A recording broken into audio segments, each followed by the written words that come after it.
ठिकाणी म्हणजे माननीय नामदार गिरीश भाऊ महाजन हे सुरुवातीला मंत्रिमंडळामध्ये आल्यानंतर ते मेडिकल एज्युकेशन मिनिस्टर असताना त्यांनी जळगाव येथील मेडिकल हब ही आगळीवेगळी संकल्पना त्या ठिकाणी राबवली की त्या ठिकाणी सर्वोपॅथी MBBS BAMS त्यानंतर नर्सिंग कॉलेज सर्व त्या ठिकाणी एकाच ठिकाणी मेडिकल हब म्हणून एक निर्मिती त्या ठिकाणी सुंदर झाली। आणि जळगावची जी ओळख होती सुरुवातीला सुवर्णनगरी, केळींची नगरी, आणि आज ह्या जळगावची ओळख एक एज्युकेशन हब म्हणून त्या ठिकाणी झालेली आहे। त्यानंतरच्या काळात आताच्या काळामध्ये गिरीश भाऊ जलसंपदा मंत्री होते। जलसंपदा मंत्री असतानाही खूप विकासाचे कामं त्या ठिकाणी झाली।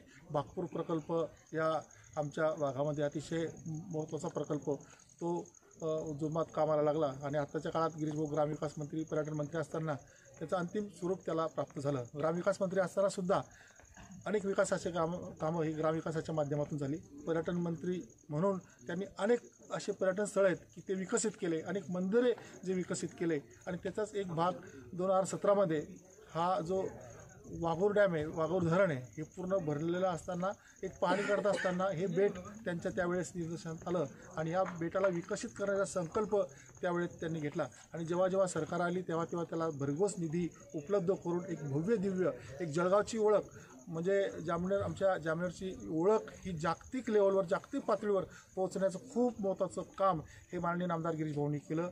आणि आज हे वाघूरचं बेट जे आहे, हे गारखेडा गावाच्या बाजूला असलेले बेट याची जागतिक एक ओळख आणि भविष्यात एक जागतिक वारसा निर्माण होण्यासाठी एक मोठं पाऊल, मेलाचा दगड या ठिकाणी उभा राहिलेला आहे।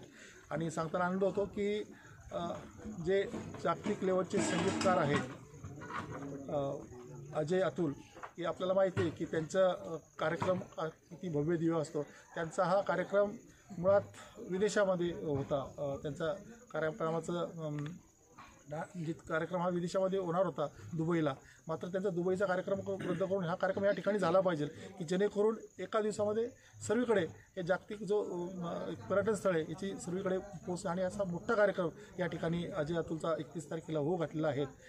तर निश्चितपणे हे एक खूप मोठं पर्यटन स्थळ म्हणून विकसित झालेलं आहे आणि या पर्यटन स्थळाला सर्वांनी भेट द्यावी अशी विनंती या ठिकाणी करतो।